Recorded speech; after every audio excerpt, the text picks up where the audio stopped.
Tout d'abord, je suis venu ici pour témoigner et expliquer pourquoi j'ai révélé par la presse un dysfonctionnement dans le commissariat de Nice. Et les faits, c'est que lors d'une manifestation justement fin mars 2019, il y a une manifestante pacifique qui est Madame Leguet, qui a chuté au sol poussée par un policier lors d'une sommation. Donc cette manifestante s'est retrouvée inconsciente dans une mare de sang. Et le policier a répondu à un ordre qui était d'une sommation pour faire disperser les manifestants. Donc cet ordre a été émis par un commissaire divisionnaire, M. Souchy, qui est le chef des opérations lors de cette manifestation. Et suite à cette manifestation, une enquête s'est mise en place par le parquet de Nice.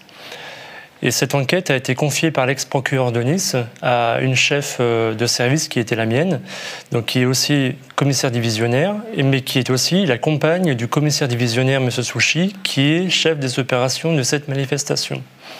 Donc moi, personnellement, je n'ai pas travaillé sur l'enquête en question parce que je suis que administratif, je ne suis pas policier.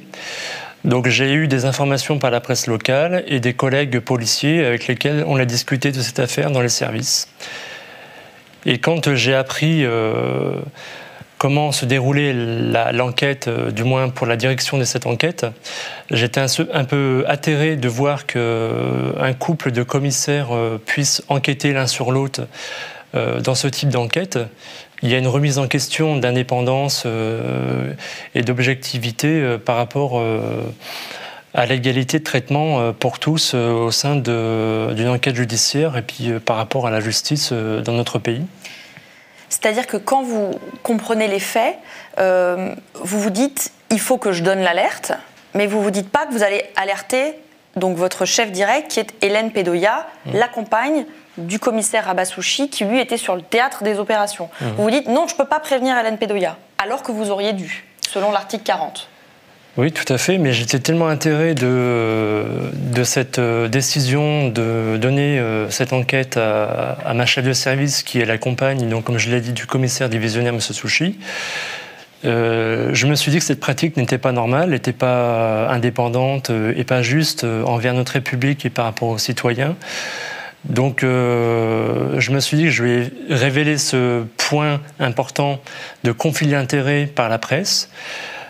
Je n'ai pas pu faire autrement parce que ma hiérarchie et l'ex-procureur de Nice étaient donc acteurs de ce conflit d'intérêts. Donc je n'avais pas d'autre moyen que de faire connaître ce conflit d'intérêts qui pour moi a quand même une problématique importante dans le respect de chaque citoyen d'être vu par la justice ayant une justice égale pour tout le monde. Donc je n'ai pas pu fermer les yeux et être complice de ça. Donc par mon silence, j'ai voulu agir, enfin du moins réagir par la presse. Vous n'aviez pas confiance en votre hiérarchie sur cette affaire-là? Je l'ai fait de manière désintéressée, de bonne foi. Je n'ai pas fait cela pour attaquer telle personne ou telle personne, et ni l'institution en elle-même. Parce que je tiens à préciser que j'ai agi non pas pour moi, mais pour l'intérêt général, et que je respecte chaque policier qui a rempli ses missions au quotidien pour notre sécurité sur tous les territoires, y compris sur Nice, où je respecte la police dans son ensemble et l'institution en elle-même. Mais on ne peut pas laisser passer ce genre d'attitude d'impartialité face à une enquête qui est mise en place sur une violence policière qui est en amont de cette histoire. Moi, concrètement, ce n'est pas vraiment le côté violence policière qui m'intéressait, que je révélais du moins. Parce que ça, c'est la première partie de cette affaire de Mme Leguet. Moi, j'ai plutôt visé la gestion de l'enquête sur le conflit d'intérêts qui a été mis entre le procureur, l'ex-procureur de la République de Nice et la commissaire divisionnaire qui l'accompagne de M. Souchy. Alors d'ailleurs, depuis que cette affaire a été médiatisée et ses divers rebondissements, l'affaire a été dépaysée à Lyon, donc voilà, elle n'est plus sous l'autorité du procureur, et Rabassouchi lui-même a été mis en examen.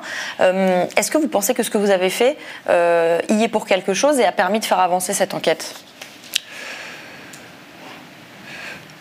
C'est possible que c'est pu jouer sur la vérité de cette affaire. Après, Moi, l'idée, c'est pas d'être le porte-drapeau de ce genre d'action, parce que c'est pas une action habituelle et ordinaire, on va dire. Faut prendre du courage, je vais dire, pour penser aux risques qu'il y a derrière, aussi bien financier, familial, professionnel, et tout ce qui va avec.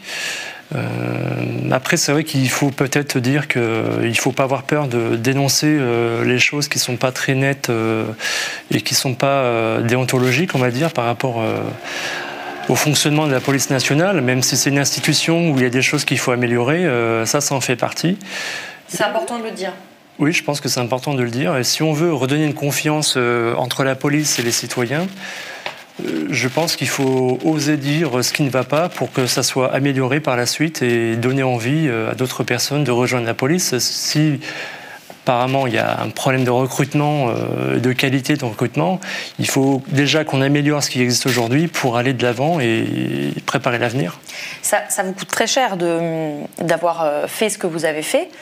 Vous attendez dans quelques jours de passer en conseil de discipline. Vous êtes convoqué vendredi pour un conseil de discipline où vous risquez d'être révoqué de la police nationale. Comment vous appréhendez ce moment ? C'est vrai qu'après 10 ans de fonction publique, je ne pensais pas que ma carrière aurait connu ce genre d'aventure, on va dire. Mais on ne se refait pas, donc quand on est quelqu'un d'authentique et avec des valeurs par rapport à mon éducation catholique, on va dire, le choix sera fait par rapport au conseil de discipline et puis après dans le ministère de l'Intérieur.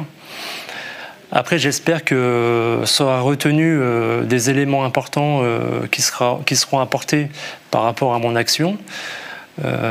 Comme je l'ai dit, j'ai dû enfreindre quelques autorisations législatives, on va dire, pour que la vérité soit faite aussi bien envers Madame Leguet que pour la police et que pour tous les citoyens qui ont envie d'avoir une police nationale qui soit claire et cohérente avec ses propos et on le voit très bien, quand on demande à quelqu'un de porter son masque ou d'avoir une attestation pour sortir chez soi, c'est une loi qu'on doit faire appliquer, mais on l'applique pour soi-même et aussi pour les autres.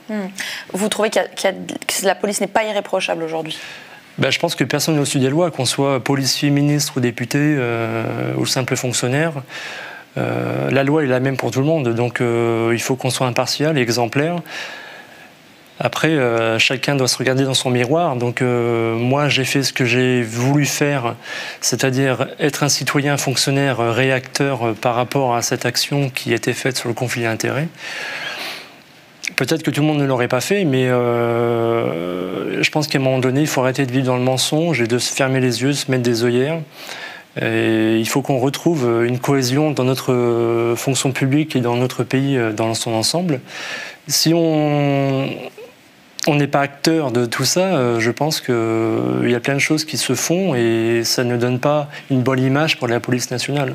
Avec le recul, ça fait un peu plus d'1 an que tout ça s'est passé. Est-ce que vous referiez ce que vous avez fait ? Je pense que je le referai. Peut-être que je prendrai plus de précautions et un temps de réflexion dans la mise en œuvre de l'action en elle-même. Mais aujourd'hui, lorsque j'ai appris que cette enquête était menée par cette chef de service et qu'il n'y avait pas d'impartialité dans la gestion de l'enquête et qu'il y avait des risques de cacher des preuves ou cacher la vérité, j'ai réagi comme cela. Après, peut-être qu'il faut voir pour développer une protection des lanceurs d'alerte qui soit plus connue par le public.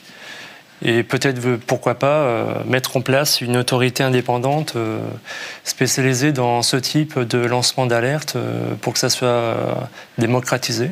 C'est-à-dire que vous ayez un autre interlocuteur que le procureur ou la policière qui sont impliqués dans l'enquête, une autorité indépendante pour que vous puissiez donner l'alerte. Oui, ce qu'on parle souvent dans les débats télévisés de l'indépendance de l'IGPN. Mais je pense que ce n'est pas vraiment le débat. Je pense qu'il faut une autorité administrative indépendante de toutes les fonctions publiques et privées, parce que je pense que dans les entreprises privées, il y a aussi des problèmes de révélation. Et je pense que ça serait intéressant de réfléchir, de proposer cette idée aux députés, au Parlement, qu'on mette en place une administration indépendante pour protéger le lanceur d'alerte, mais également faire le lien entre l'administration ou l'entreprise, d'où dépend le lanceur d'alerte,